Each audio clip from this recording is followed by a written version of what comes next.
बंगाल की खाड़ी से उठे चक्रवाती तूफान दाना की जो 18 किलोमीटर घंटे की रफ्तार से उड़ीसा की तट की ओर बढ़ रहा है। आज सुबह से ही उड़ीसा से के भद्रक में बारिश शुरू हो गई है। साइक्लोन देर रात करीब 2 बजे के आसपास नेशनल पार्क और धामरा पोर्ट से लैंड करेगा, जहां तूफान का सबसे ज्यादा असर होगा। ओडिशा और पश्चिम बंगाल पर इसका सबसे ज्यादा असर देखने को मिलेगा। इसके चलते भुवनेश्वर और कोलकाता एयरपोर्ट पर आज शाम 5 बजे से 25 अक्टूबर सुबह 9 बजे तक करीब 16 घंटे फ्लाइट्स कैंसिल रहेंगी। इसके अलावा 552 ट्रेनें भी रद्द की गई हैं। साथ ही आपको बताएं, लोगों को अलर्ट मोड पर रहने को कहा गया है। चक्रवाती तूफान दाना को लेकर उड़ीसा और पश्चिम बंगाल में सतर्कता बढ़ी हुई है। उस तूफान से बचाव के लिए सभी तैयारियां तेज कर दी गई हैं।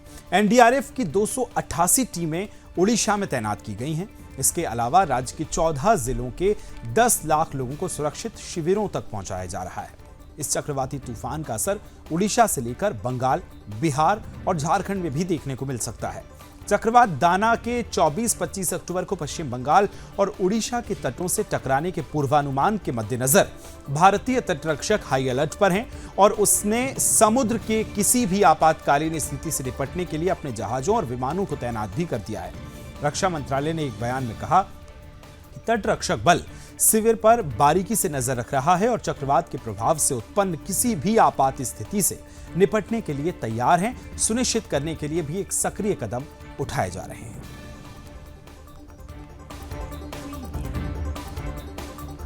और इसी खबर से जुड़ी एक और बड़ी खबर आपको बताते हैं, जहां बिहार में भी चक्रवात दाना का असर देखने को मिलेगा। राज्य में 40 किलोमीटर की रफ्तार से हवाएं चलेंगी। मौसम विभाग ने अब अलर्ट जो है येलो अलर्ट जारी कर दिया और येलो अलर्ट के बाद 2 दिन तेज बारिश और हवा के आसार भी दिखाई दे सकते हैं। ये बड़ी जो जानकारियां हैं वो हम आपको दाना से रिलेटेड शेयर कर रहे हैं, जहां 2 दिन तेज बारिश और हवा के आसार हैं और बिहार में भी इसका असर देखने को मिलेगा।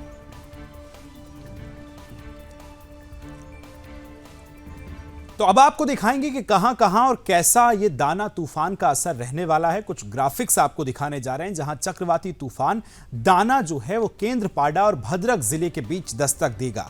बालासोर, जगत सिंहपुर, पुरी, जाजपुर और कंटक के रेड अलर्ट यहां पर जारी किए गए हैं, क्योंकि अलग अलग जगहों पर हल्की से मध्यम बारिश होने का अनुमान जताया गया है।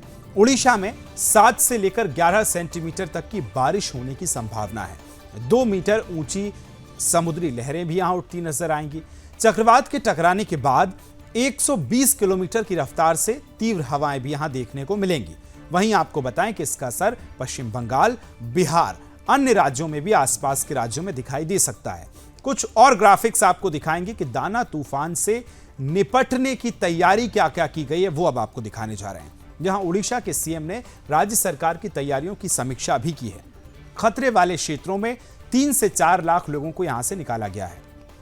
एसडीआरएफ, एनडीआरएफ की टीमों को अलर्ट पर रहने के आदेश दिए गए हैं। दक्षिण पूर्व रेलवे ने 198 ट्रेनों को रद्द कर दिया है।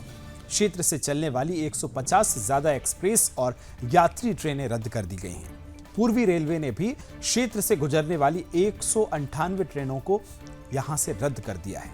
8000 गर्भवती महिलाओं को नजदीकी अस्पतालों में भेज दिया गया है।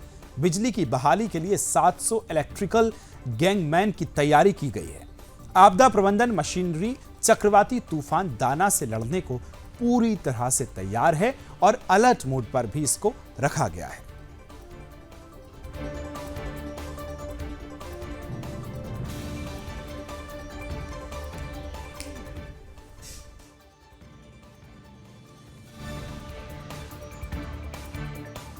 देखिए, ग्राफिक्स आपको दिखा रहे हैं किस तरह से दाना तूफान से निपटने की तैयारी की गई है। ग्राफिक्स में आप समझेंगे एसडीआरएफ, एनडीआरएफ की टीमों को अलर्ट मोड पर रखा है कि आदेश दिए गए ताकि किसी भी प्रकार की कोई लापरवाही ना बरती जा सके।